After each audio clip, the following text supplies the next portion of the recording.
Hello everyone, আসসালামু আলাইকুম। Welcome to my channel. আজকে আমি ক্র্যাব কারি রেসিপি বানাবো।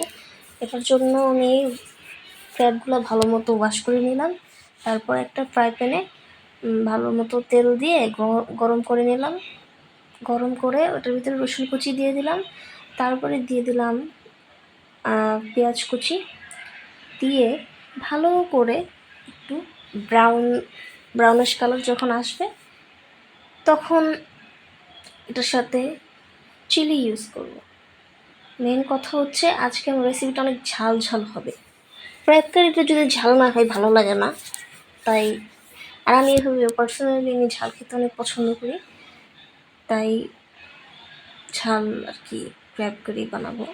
তো মোটামুটি ব্রাউন কালার যখন চলে আসছে তখন তার ভিতরে তখন আমি আরও চিলি পাউডার ইউজ করলাম, করে এটাকে ভালোভাবে ভাজা ভাজা করে নিচ্ছি তেলের সাথে ভাজা ভাজা করে এখন আমি দিয়ে দিব ধনিয়া গুঁড়া। এই ধনিয়া গুঁড়াটাও দিয়ে ভালোভাবে ভাজা ভাজা করে নেব। ভালোভাবে ভাজা ভাজা করার পরে আমি এটার ভিতরে আদা বাটা ইউজ করব। আমার আদা বাটাটা আগে ইউজ করার কথা ভুলে মিস্টেক হয়ে গেছে, তার জন্য আমি পরে ইউজ করেছি। আমার ভিডিও ক্লিপটা নিতে ভুলে গেছি, তার জন্য সরি বলে দিলাম। আমি এখন টমেটো পেস্ট ইউজ করেছি। যার বাসায় নর্মাল টমেটো থাকবে তাও কুচি করে দিতে পারো স্লাইস করে। এখন আমার বাসায় ছিল না, তার জন্য আমি পেস্টটা ইউজ করছি, টমেটো ক্যাচাপ সেটা ইউজ করছি। করে এর মধ্যে অল্প একদম পরিমাণে 1 চামচ বা 2 চামচ soya sauce, light soya sauce সেটা ইউজ করছি। করে ভালোভাবে ভুনা করতে হবে।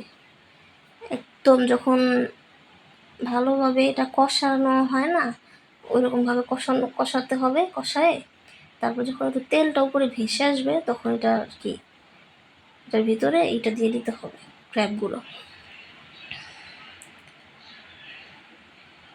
হ্যাঁ, এখন আমি ক্র্যাবগুলো দিয়ে দিলাম। দিয়ে ভালোভাবে নাড়াচাড়া করে ক্র্যাবের সাথে মশলাগুলো মিশিয়ে নেব। মিশিয়ে নেওয়ার পরে এমনভাবে মেশাতে হবে হালকা হাতে, যাতে ক্র্যাবের ভিতরে ভালোভাবে মশলাগুলো ঢুকে। আর আরেকটা কথা, যখন ক্র্যাবগুলা কাটা হয় তখন ক্র্যাবের উপরে ছুরি দিয়ে হালকা করে একটু করে বাড়ি দিয়ে নিলে ভালো হয়। ওগুলো হালকা করে একটু ফাটলে আর কি ভিতরে মশলাগুলো ঢুকলে খেতে আর কি জুসি জুসি হবে, ভালো লাগবে। এখন আমি লবণ দিয়ে দিলাম। দিয়ে এখন আবার মিক্স করব। মিক্স করার পরে এখানে আমি দিয়ে দিব গুঁড়া দুধ। আপনাদের বাসায় লিকুইড দুধ থাকলে লিকুইড দুধ দিতে পারেন আপনারা, সমস্যা নেই, দুধ দিলেই হবে। আমি প্রেফার করবো যে আমি গুঁড়া দুধ দিয়েছি। আমি এটা ছিল সামনে, এটা দিয়ে দিয়েছি। দিয়ে অবশ্যই আপনারা ইউজ করবেন, গুঁড়া দুধটা করলে কি স্বাদটা আরও বেড়ে যায়, ভালো লাগে খেতে। এখন আমি এইটা সব থেকে মেন জিনিস, এটা হচ্ছে আমরা ক্র্যাবগুলো কাটার পরে যে একটু লিভারটা থাকে না ওদের, ওইখানে একটু লিভার যে জুসটা থাকে সেটা আমি স্টক করে রেখে দিয়েছি, এখানে দিয়ে দিলাম। এটা দিলে কি একটু বাটারি মেন কথা এটাতেই টেস্টটা আরও বাড়ায় দেয়। তারপর একটু পানি দিয়ে দিয়েছি, দেওয়ার পরে বাটার দিছি। এখানে অবশ্যই ক্র্যাব কারিটার ভিতরে বাটারটা দিলে কি অনেক অনেক ভালো লাগে খেতে আর কি। এটার যে গ্রানটা একদম, যখন আমি এটার ভিতরে ইউজ করছি, করার পরে পুরো বাড়িতে আমার গ্রান ছড়াই দিচ্ছে বাটারের। কারণ আমি একটু করে লেমন স্কুইজ করে দিলাম। এটা করলে ভালো, স্বাদটা বেড়ে যায়। দিলে কি ক্র্যাবের ভিতরে অনেক সময় একটু গন্ধ গন্ধ পায়, তার জন্য ওই গন্ধটা আর বলবে না, বাজে গন্ধ থাকে তো ওই গন্ধটা লাগবে না।